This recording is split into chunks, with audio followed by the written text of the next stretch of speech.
Ladies and gentlemen, what is going on, everybody?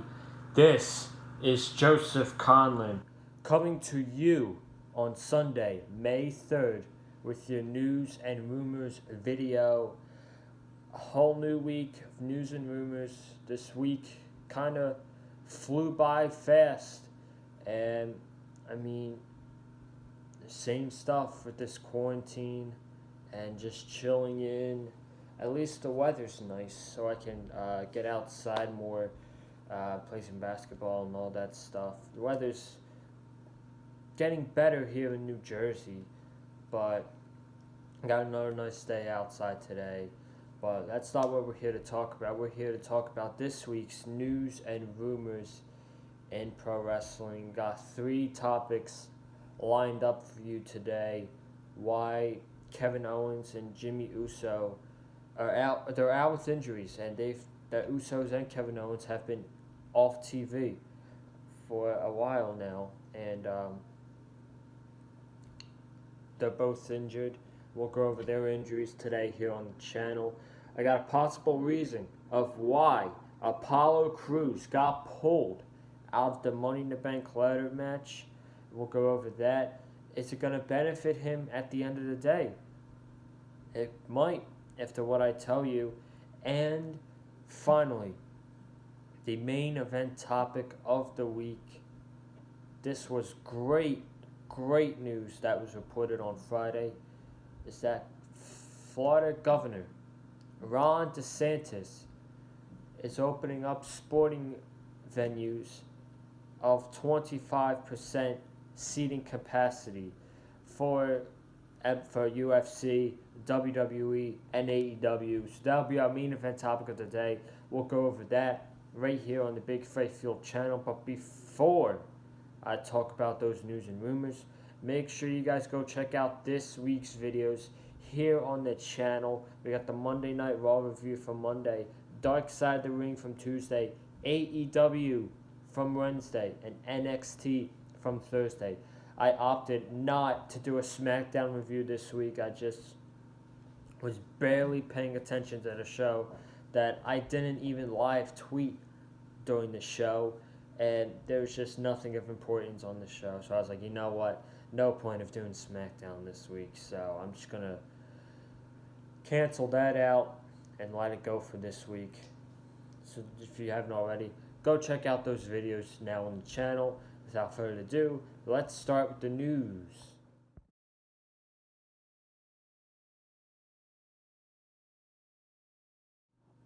So let's start off with our first topic we got today. Injuries have happened to Kevin Owens and Jimmy Uso. I'm going to talk about Kevin Owens first.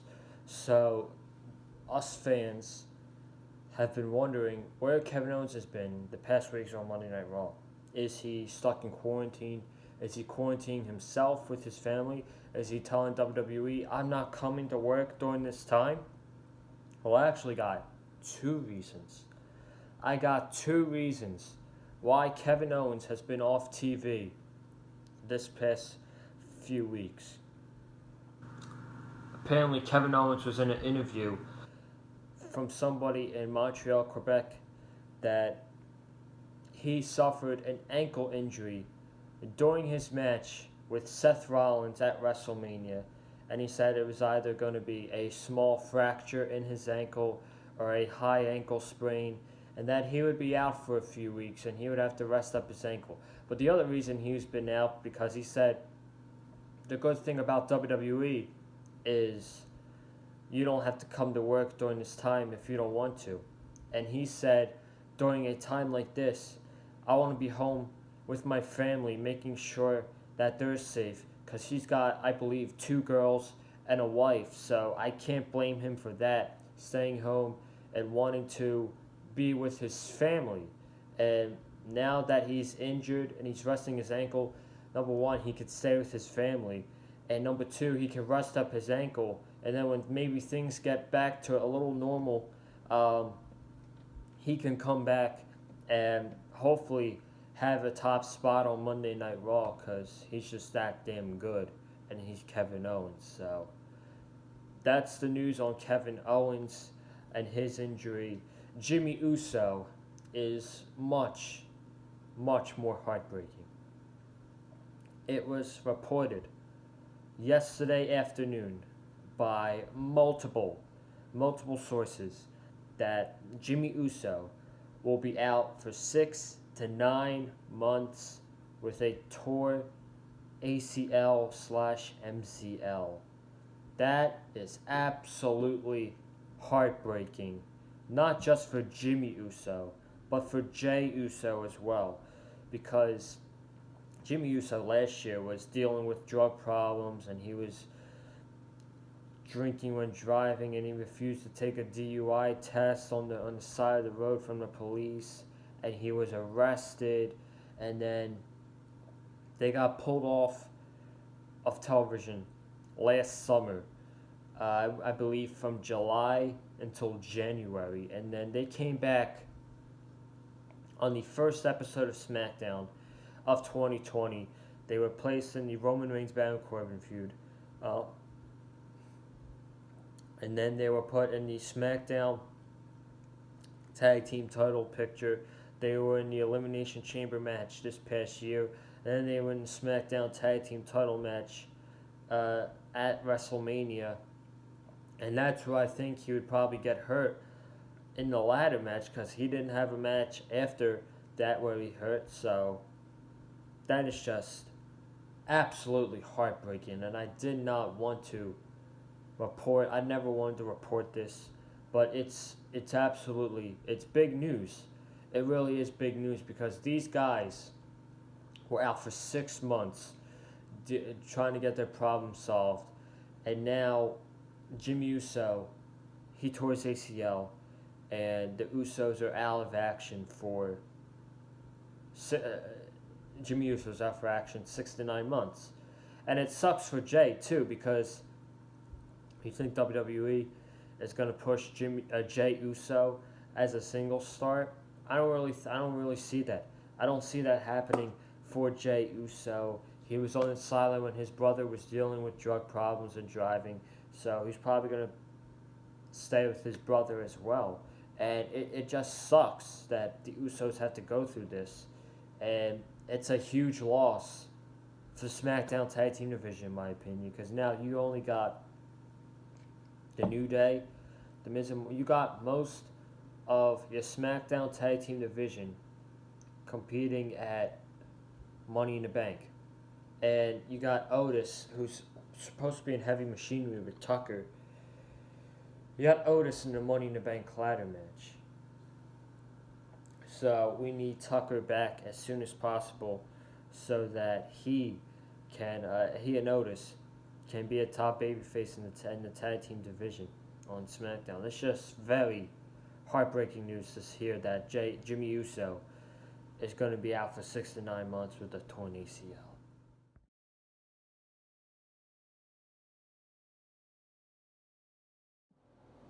Apollo Crews was pulled from the Money in the Bank ladder match Monday night on Raw when he suffered a knee injury in his match against Andrade for the United States Championship. I got a possible reason why Apollo Crews was pulled from the Money in the Bank ladder match, and I'm about to read it to you right now. Tom Kolu of Sportskeeda told Corey Goons on Dropkick Discussions that this Apollo Crews being pulled from the Money in the Bank was all planned. It was all planned, and revealed a possible reason for why Apollo Crews was pulled from the Money in the Bank ladder match. Calahoo said, "It's a kayfabe injury. He was taken out of the match. They knew it was going to happen beforehand. So before they filmed this, they had the match. They knew it was happening." And then it reportedly said this will reportedly help Apollo Crews come back and face Andrade again for the United States Championship, and this time possibly have him win the United States Championship over Andrade.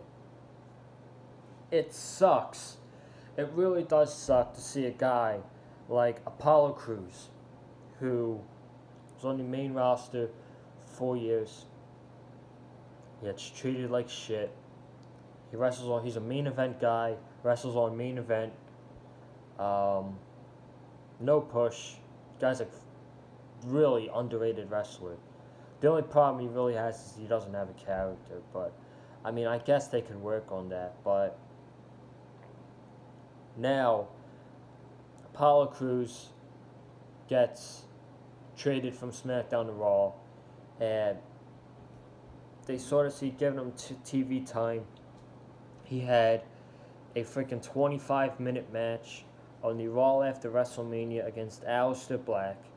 He qualifies for the Money in the Bank ladder match against MVP, and now he gets injured against Andrade in the United States Championship match. And I know it's a kayfabe injury, but it really sucks to see a guy like Apollo Crews, who deserves a big spotlight like this, and it gets taken away from him. It gets taken away from him. But I mean, if this is going to help Apollo Crews in the long run, and Apollo Crews could possibly take off the United States Championship from Andrade, dude, I really don't got a problem with that. I don't got a problem with Apollo Crews becoming the United States champion whatsoever. It's really long overdue, in my opinion. You can have great matches with Apollo Crews on Monday Night Raw for the United States Championship. You got guys like Rey Mysterio, Murphy, Angel Garza, Austin Theory, Aleister Black, who we've seen already, but they had a really good match. Heck, maybe Kevin Owens and Apollo Crews for the United States Championship when he comes back. This guy could have a lot of good matches on Monday Night Raw for the United States Championship, and if Apollo Crews comes back and takes the United States Championship from Andrade, I really don't have a problem with it, and I will actually be in favor of Apollo Crews winning the United States Championship from Andrade.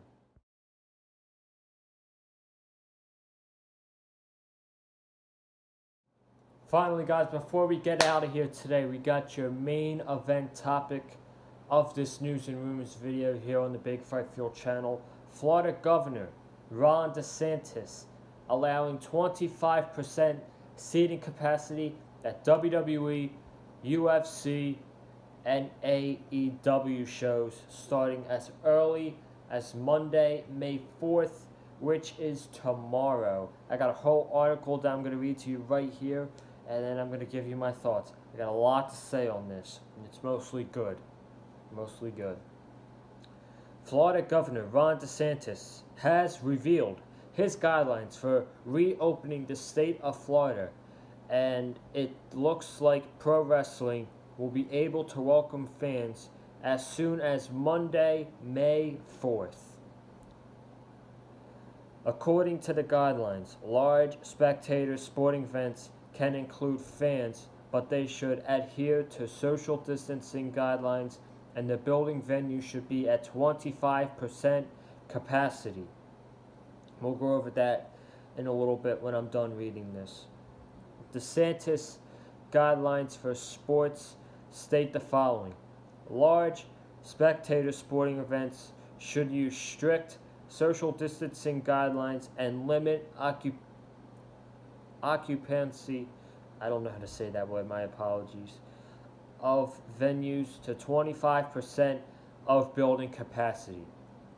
So what that basically means is that WWE can start welcoming fans to the Performance Center next week if they choose to, and AEW could welcome fans to Daly's Place in Jacksonville, Florida for AEW Dynamite.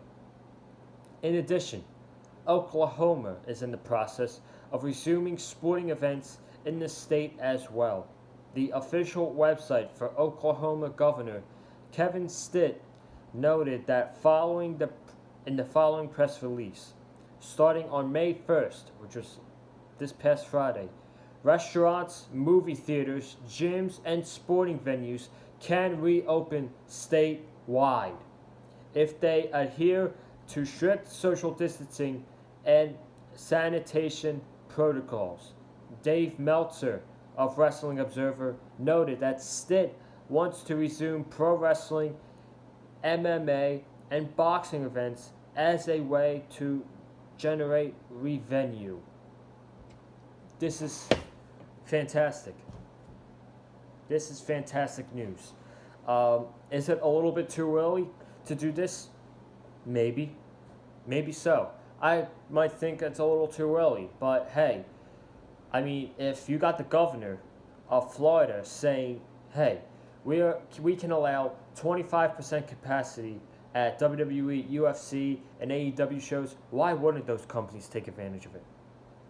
Why wouldn't those companies take advantage of having at least some audience? 25% is better than zero.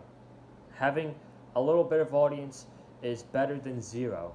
Now, UFC has pay-per-views coming up Saturday, May 9th, Wednesday, May 13th, and Saturday, May 16th, all taking place in Jacksonville, Florida, since Florida has labeled state wrestling and sports essential business. So UFC will be running pay-per-views from Jacksonville, Florida, I'm sure in front of no audience. WWE has already taped content for this week. They taped Raw, they taped NXT, they taped SmackDown, and they taped Money in the Bank weeks ago.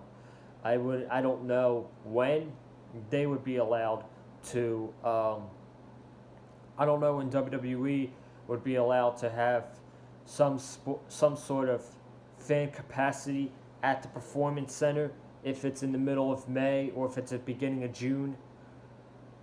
Raw and SmackDown need fans to bring at least a little bit of life to the shows, especially SmackDown. There is no life to SmackDown whatsoever now, and maybe having a little fans, some fans there, 25% seating capacity in the Performance Center, it'll maybe bring SmackDown to a little bit of life. But who knows? The shows weren't really that good with fans. Hopefully they will be better when the fans come back. And the same goes with Monday Night Raw. Having fans there for Monday Night Raw would be a good thing, in my opinion. A very good thing.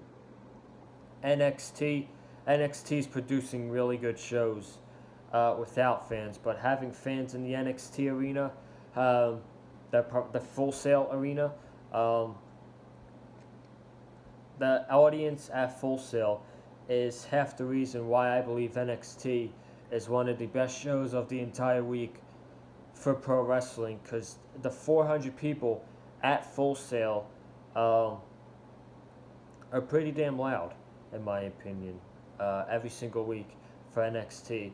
And with the 25%, if you have 125 people at Full Sail for the NXT, I still think they can be a loud audience, in my opinion.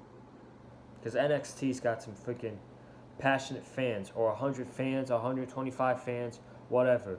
That 100 fans can be loud. I've been to indie shows before where there were 70 people, and they were pretty loud, in my opinion. This is when I was like 12 years old, so it could definitely work for NXT, and I think it will work for NXT. Now, AEW can bring back fans to their shows as well at Daly's Place. I don't think they're going to do it this week or next week or the following week, but could they do it for Double or Nothing on May 23rd? In my opinion, if they don't take advantage of this and they don't have some fans in the building at Daly's Place for Double or Nothing, it's a huge mistake. Because a big show like Double or Nothing needs an audience. You have 25% capacity. I don't know the seating capacity at Daly's place. I might look it up later on today, but heck, if you have 1,000 people in Daly's place for Double or Nothing, 1,000 people can be pretty damn loud, dude. 1,000 people for a Double or Nothing pay-per-view could be pretty damn loud, I think. And those 1,000 people could make Double or Nothing. They really could make Double or Nothing, in my opinion, and make Double or Nothing a special pay-per-view. I know that a lot of people are not talking about Double or Nothing now, and at this time, this time 3 months ago, everybody on social media was talking about AEW Revolution and how Revolution is going to be the best AEW pay-per-view they've ever done, and the card is so stacked, and the Dynamite shows have been off the roof. I remember everybody in the wrestling community was talking about how awesome AEW Revolution was going to be. Nobody is talking about Double or Nothing, possibly because of everything that's going on with the virus and the outbreak. So that's my thoughts on this whole situation. If these companies are allowed to bring some fans in the arenas for their shows, why not do it? Why not do it? And that's your news and rumors video today, right here on the Big Fight Field channel. I want to thank you guys for watching this video. If you haven't already, subscribe right here on the Big Fight Field channel. We got a whole new schedule, which I'm about to reveal to you right now. We got Monday Night Raw tomorrow night. We got the Drew McIntyre versus Buddy Murphy, and a last chance gauntlet to fill in Apollo Crews' spot for the Money in the Bank ladder match. We shall see who is in the last chance gauntlet tomorrow night. Tuesday night, I got Dark Side of the Ring, Herb Abrams documentary. We're going to be talking about that this week. Wednesday, AEW. Thursday, NXT. NXT is a stacked show this week, man. Really stacked show. I'm looking forward to it. You got Velveteen Dream and Adam Cole. You got Io Shirai and Charlotte. You got Johnny Gargano and Dominik Dijakovic. And you got the debut of Karrion Kross. So that is going to be on Thursday. Friday is going to be the Money in the Bank predictions right here on the Big Fight Field channel. So we're going to go over everything Money in the Bank on Friday and break down the match card. Saturday, I am thinking of 3 options. Taking a day off on Saturday, doing the SmackDown review on Saturday, or doing the news and rumors on Saturday. And then Sunday, you got the Money in the Bank review. So a huge week for Big Fight Fuel next week. You want to subscribe to the channel right now. Comment down below what you thought of this week's news and rumors, the injuries to Kevin Owens and Jimmy Uso, Apollo Crews being pulled from Money in the Bank, and is it going to be a good thing for him? And Florida Governor Ron DeSantis allowing 25% seating capacity for WWE, UFC, and AEW. Like this video with a super kick. You can follow me on Twitter at Conlin_Joseph. Let's get to 500 followers before, I would say, either AEW on Wednesday or Money in the Bank next Sunday. You can follow me on Instagram as well at Conlin_Joseph. And make sure you follow Eddie Moans at Eddie Moans 515. I'm getting out of here. I'm going to go relax, go outside, and upload this video. Have a good day, and stay safe.